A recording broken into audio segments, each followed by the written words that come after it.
자, 오늘은 백세주 얘기를 좀 드릴 거고요.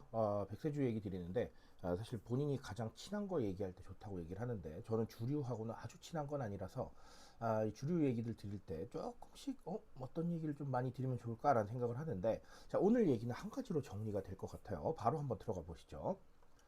자, 국순당이 백세주 미니어처 제품을 출시를 했습니다. 자, 어떻게 되어 있냐면요.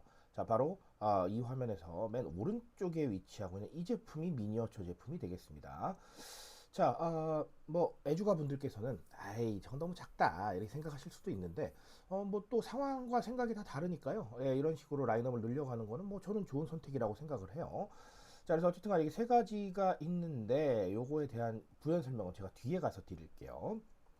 자, 그래서 95mm 제품이 미니어처 제품으로 나왔습니다. 요게 일반적 유통 제품의 용량이 4분의 1 수준이라고 해요. 그래서 그냥 가볍게 혼술하시는 요 정도의 상황에서 사용하기에 아주 좋은 제품이다. 자, 요런 얘기가 나와 있고요.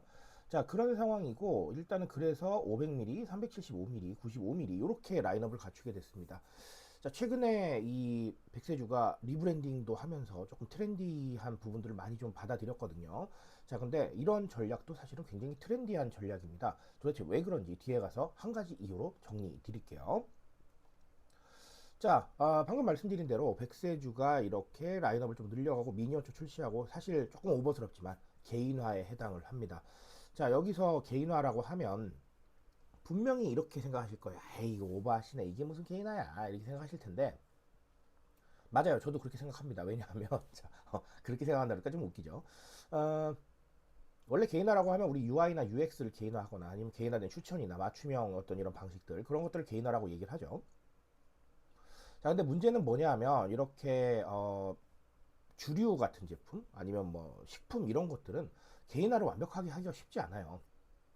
예를 들면 맞춤형 식단 이런 경우가 가능하겠지만 이 맞춤형 백세주 이건 사실 쉽지 않잖아요. 자, 그러니까 조금 다른 생각들을 해야 되는데 결국은 그러면 여기서 떠오를 수 있는 아이디어는 그러면 우리 제품이나 우리 서비스를 사용하는 각자의 상황을 한번 좀 살펴보자. 이런 아이디어가 좀 떠오를 수가 있을 거예요. 자, 그러면 오늘 사례로 얘기를 드린다면 자, 어떤 분들은 뭐, 예, 그냥 드시던 대로 드시니까 상관이 없겠지만, 또 어떤 분들은, 나 혼술하는데 그렇게 많이 필요 없는데 조그만한 거 있으면 좋겠다라고 생각할 수도 있는 거예요. 그쵸?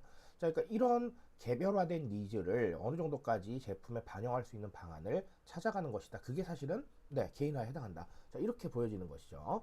자, 그래서 이렇게 백세주뿐만 아니라, 우리 알고 계시겠지만, 이미 맥주 제품들도 보면 라인업이 다양하죠. 작은 캔부터 시작해서, 우리가 알고 있는 용량들, 일반적인 용량의 캔, 그리고 대용량 페트 제품도 있죠. 그러니까 이런 식으로 여러 가지 상황들을 다 고려를 해서 어떤 상황에서든 선택이 어느 정도까지는 고객의 니즈에 맞춰갈 수 있게 조정을 해주는 거예요.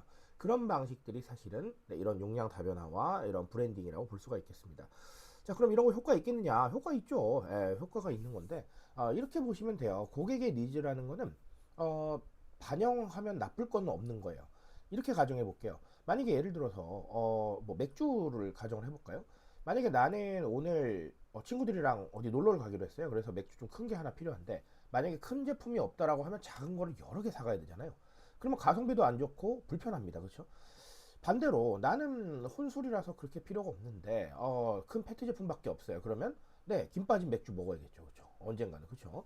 자, 이런 상황이기 때문에 이 니즈를 맞춰간다는 건 상당히 좀 중요한 의미를 가집니다. 그러니까 단순한 게 아니라는 거. 즉 고객을 이해하고 소통하고 이런 부분들에서 상당히 좀 중요한 부분을 차지하고 그리고 또 개인화에 대한 아이디어라는 거. 자, 오늘 국순당 사례로 알고 넘어가시면 좋겠습니다.